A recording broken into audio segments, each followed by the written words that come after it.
नमस्कार। हर हफ्ते में जैसे हम कोई ना कोई किसी न किसी टॉपिक पे बात करते हैं। आज हमारे साथ हैं डॉक्टर साहब, डॉक्टर कुणाल चांद जी। ये हमारे हड्डियों के स्पेशलिस्ट हैं और हर रोज यहाँ पे होते हैं। डॉक्टर साहब, जैसे पीठ दर्द होती है पेशेंट को, रूटीन में लोगों को मतलब नहीं पता कि उसको भी किसी को एक्सरे कराना चाहिए। कई लोग अपने आप ही टेस्ट करवाते हैं, कईयों को नीचे को टांग में दर्द होता है। ये क्या कारण है सर, क्यों बार बार होती है और इसमें क्या क्या कराना चाहिए? कई लोग अपनी मर्जी से एक्सरे करा लेते हैं, कई लोग अपनी मर्जी से कोई खिंच बुलवा लेते हैं, कई लोग उसको स्टीरॉयड लेते रहते हैं। ये क्या कारण है सर? क्या क्या ध्यान रखना चाहिए पेशेंट को इसमें? देखिए, कमर में अगर दर्द होता है तो कमर में बहुत प्रकार का दर्द हो सकता है। कमर में अकेला सिर्फ कमर का दर्द अलग है। कमर का दर्द जो पाँव में जा रहा है वो अलग है। कमर का दर्द जो सुबह के टाइम अकड़न के साथ लग रहा है वो अलग है।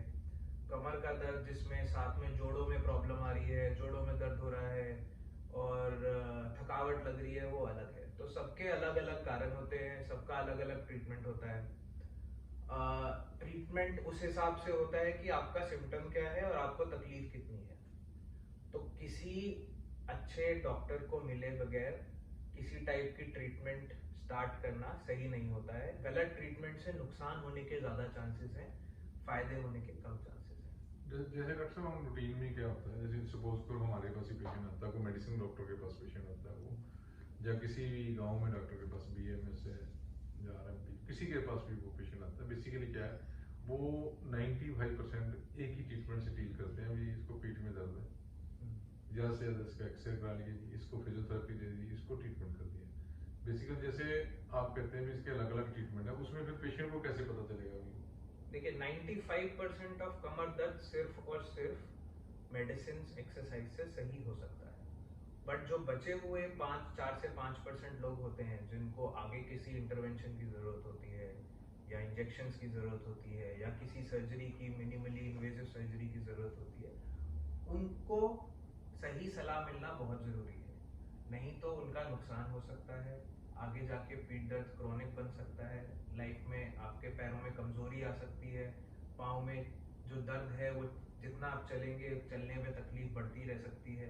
आपका चलने का डिस्टेंस कम हो सकता है। आपका जो आप काम कर रहे हैं, काम में तकलीफ आ सकती है। तो उसका सही ट्रीटमेंट यही है। अगर आपका कमर दर्द नॉर्मल दवाइयों और एक्सरसाइज से नहीं सही हो रहा है तो आपको एक स्पाइन के अच्छे डॉक्टर से जरूर मिलना चाहिए, ताकि वो फिगर आउट कर पाए कि वो तकलीफ क्यों नहीं जा रही है।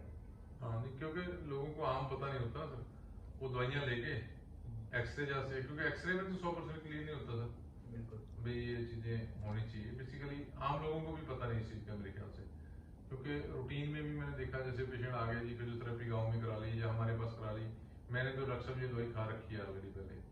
जब मैं ये कोई प्री कार्बोनेट ले लेता है, कोई और कोई क्लोरजॉक्सिजन, जो भी मसल रिलैक्सेंट ले लेते हैं, रूटीन कई स्टीरॉयड भी लेते हैं साथ में। तब वो मैंने हमें, क्योंकि पेशेंट को रीढ़ की हड्डी के ऑपरेशन से डर लगता है, इसीलिए भैया यार कोई मेरा ऑपरेशन कर देगा तो पता नहीं मैं बैठ ही जाऊंगा। क्या ऐसा खतरा तो नहीं होता सर वैसे रूटीन में? देखिए, रीढ़ की हड्डी का ऑपरेशन अगर आप ट्रेंड रीढ़ की हड्डी के डॉक्टर से कराते हैं तो उसमें खतरा होना नेग्लिजिबल है।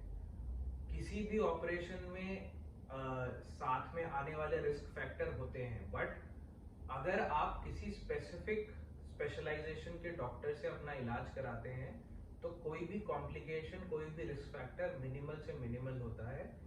तो अगर आपको कोई रीढ़ की हड्डी का अगर आपको ऑपरेशन कराना भी है तो आपको ऐसे डॉक्टर से कराना चाहिए जो उसमें स्पेशलिस्ट है और जिनकी उस चीज में ट्रेनिंग है।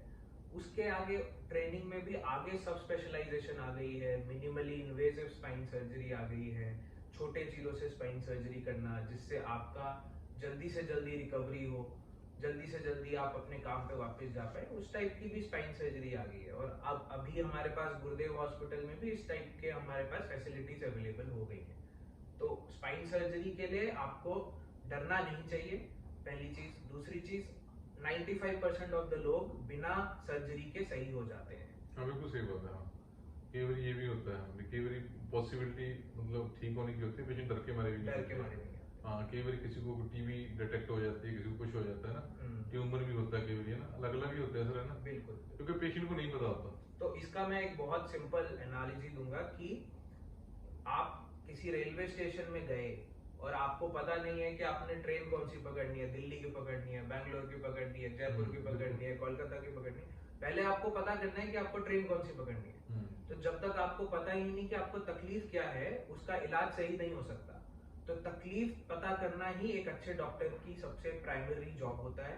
जब आपको तकलीफ पता चल गई तो इलाज बहुत सिंपल हो जाता है। बिल्कुल सही बात है। जैसे डॉक्टर साहब ने बताया भी, जो पीठ का दर्द है उसको जब आपको लगे किसी भी किसी गांव में या किसी शहर में कोई मेडिसिन वाले से या किसी से भी दवाई ले रहे हैं, 10 दिन 15 दिन 20 दिन आपका नहीं रिकवर हो रहा है, तो आपको किसी अच्छे ऑर्थोपेडिशियन प्लस जो स्पाइन का भी काम साथ में करते हैं उनको दिखाना चाहिए, जिससे आपकी जो बीमारी है उसका हल निकल सके। सारे दर्द जो है वो ऑपरेशन वाले नहीं होते और सारी प्रॉब्लम में ऑपरेशन नहीं किया जाता है ना सर। तो क्योंकि जिस पे जरूरत होती है उस पर किया जाता है, बाकी तो डायग्नोज करके कई बार किसी के पीठ दर्द के चक्कर में ही उसके ट्यूमर निकल जाता है बाद में पीठ में जब एमआरआई करते हैं, किसी को टीबी निकल जाती है, किसी को स्पाइन की सर्जरी की जरूरत नहीं होती, सिर्फ इंजेक्शन से काम चल जाता है। वो सारा कुछ एक अच्छे डॉक्टर के पास जाने के बाद ही आपको पता चलेगा।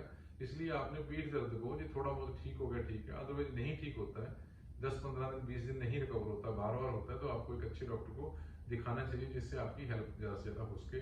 नमस्कार।